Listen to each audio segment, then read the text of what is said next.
mba ondo nemba nena Nyian yo achivin neto ko gen ushiduma atawi mushimaya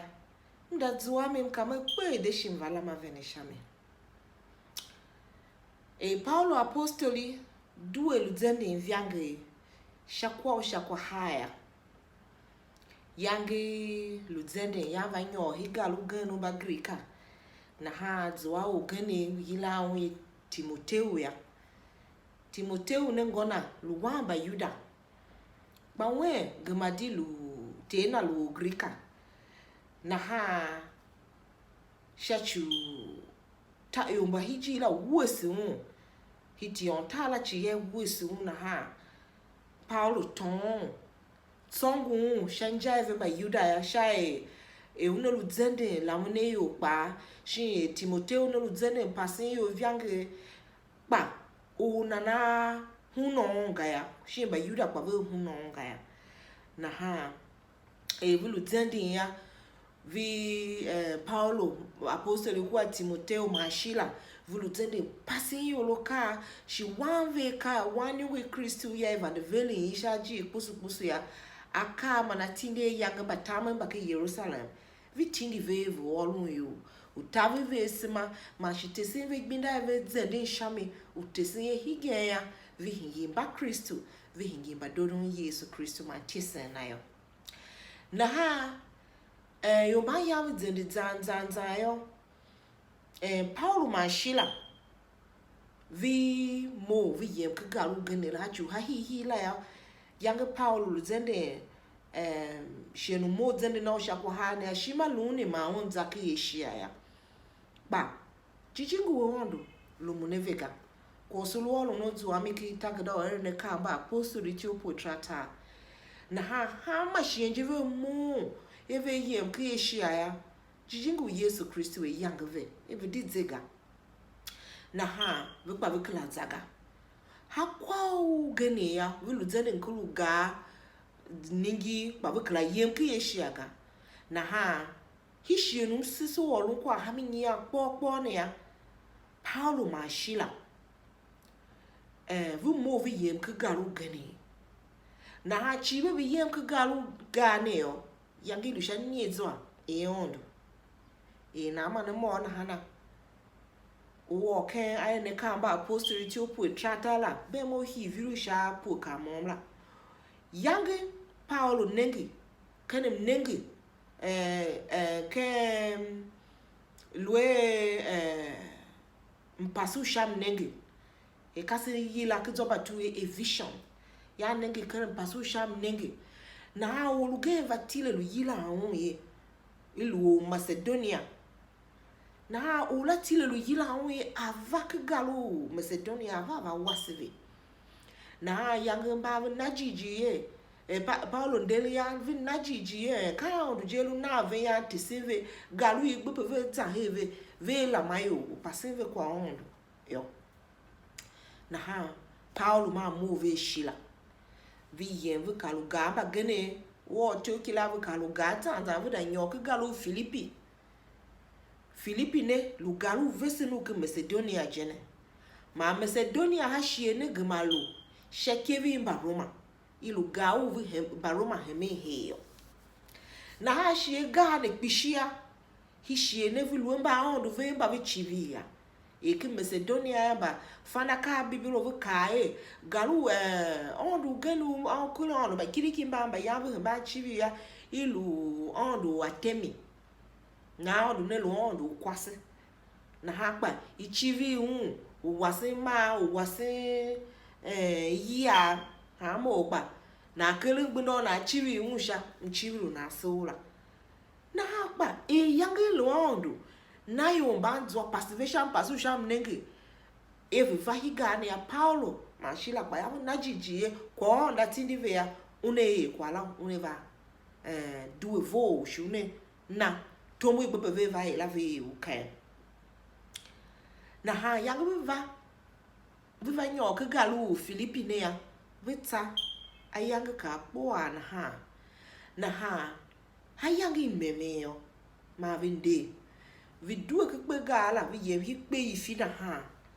pe vi faje ijir msen imba Kristo yelu yo na ha bada no he ya ma ko lu kasev vilu ko he hijir msen ni na ha ba Paulo vi passe vi kwa vi passe kasimba kwa vi wave kwa vi tabe vi sima shivi ove loho hondo na ha bibilo kai do yang bu kwasu gane shima hijine kasev luhe na ha ba kwasu gane gmadi luhe luondo bu shima goho kwa oro no Paulo ne ashima iwange ma shima gbagba na ha na yuna iru baptisma kwasine ye yila wi lidia kwasine lu kwasu tene kondo kwe bibiro ekizobote yake she was a seller of purple cloth and sha yanga kijimela ya ikyundi purple ne ayanga ne pa ilu uchiyan bayolu shine toje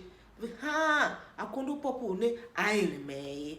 alu wolu ka ko u color ukyundo la yo na pa kwasine yanga irin penga ka ko vesi njela kwasine le penga na ha pa yanga imse kwasine umbu wene bapo ne za une da yala mse ma shi hipe ko ne ko genu welu vesi ya kasev lu hi na ha yo baba da no ya ma vi le mse ve yo banchi ve le mse ve kasimba babe ya ba no olwe are ne ka mbaapostoli ti opo trata hi vyuri shapo ka mola ikai kwasine yang na yona on bun shima na na goho tisene na ha Paulo apostoli ku ashila ulu movi lu baptisma we ku itumbu na jiminchi yang yive baptisma na ibeheje adzambele mbai viva ve nengi une kumolum veve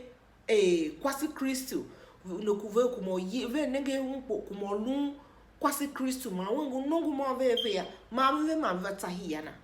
na o ti kilo be ya ka gane ya yo ma hinde zendi echi ya ba ko be wa pulusu ba ya mu da duo pulusu ne ya hinde viva ka hi yo u lidia ne vitavi mba Kristo ba ko hiji la ya sema chive we masi yeme ki galu keni mo kwani kwala don pishi ko don pishi lumpe masi he kwa shamia ngu pineme ka kelin wona hanka izabe zuwa we alo higena iva nyo hingiri na ha alo ka pineye zada yila telumu zada yila sedo zada yila doshima zada yila tengu mapea kana kelu vezo awe ako hihi jela kasiba ye za hiyo imsela ye za hipemge ya yo imsen palo lu kai ke za hipemge pe mbaapostoli vulu heni ye vezo wa ba dodo Yesu Kristo mamba elem sela hachu ya luni ya lo yangi meme ese yanga ne size hi yangi meme hi yo imsen yangi edua na ha ongwaga hi yangi imsen na ha yombane yangi zaya iko over here we ka tovu hakwa wona ka hana kai via na ha zaya hige ya go ka yangi igene ayanga biri ni egene jira ba chijia yangi meme sesinye bamsen ha yo duama hanyogo Kristo ne ka zanum sen ha wo wanu ondo udzeba she never he yo imsen yangi meme na ana duwa weba she yangi meme ne ka wo wa ye makanta ka moshi hostel a yemenim sen a yemenu da elonim sen yangi meme ya wo yavene uto wa ka yangi yo meme jela na ha wo gba nyamu ya he hostel duwe gaga shinkalu yangi msen we luki ya mbamare ove yemene udaelunim sen ya wo ka wo fati ozanga olu hiya gaya agbapete nga hala yemya we monu yemenim sen ya okla yemilum senga u yemi jili gene ye ava loho ki yerusalem he uilu yesu lu nane na ana zuwa wo na we loho ne ba ava loho hi yo msen loho wale na ha we wanu yesu kristu azuwa we ba mbaapostoli ya budzaya budzwa kasev heavy ba msen shi kwasu gege malu hiji ne bushima tse shima kwa ondo ye kaenye yangi zwa miyo we ma tombo na chi na hakala zwa milu wentwenga kuwa tombo na jimechi bibiro ite yilu kangasigala jia kai kwasi ne yalo kwasu tena kondo kwe mashichiana ondo pa ma umbu ne vanekana veneme geru yayo malu hene kasi pishima yo pishia vichivi ba ondo ba kibiki bane na u tse shima ka wo chivile ondo yesu kristu ne hishiela ya papu u tse shima shuto we ya utuwa yo we utile shangala kwa yesu kristu atesenva ngi itese ngi posu hige kta wasine mbaye kyayo mbaye me kitese ne vundu kwa wando kayo vengiri vekele to kai hige na ka ko yele njene na wo wanu wando kapeka a za yangi msen ya kapeka da ko wene shine pine we shin ya kayo mba ko holo vene wa kwa su wando ka pine ya kape we ko ho wera kai ida zuwa we hana kai zuwa we hijili msen shin kai zuwa we hijili tavele kwa na ilu setisin aliko we hijili te ya hijili msen ya loho wando we nyola we uzuwa evire wetwenga uzuwa evire kwa tombo wo jimechi hachu bibiro ka avesiye mchia wando kam hiu kwa fa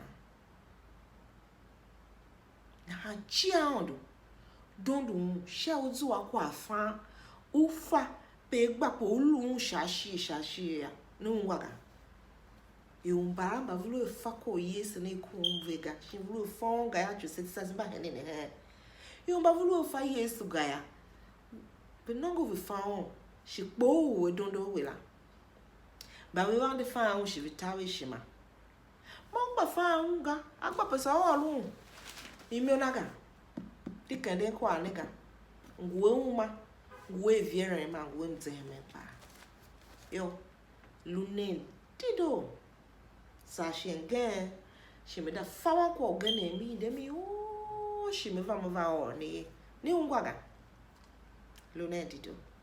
msune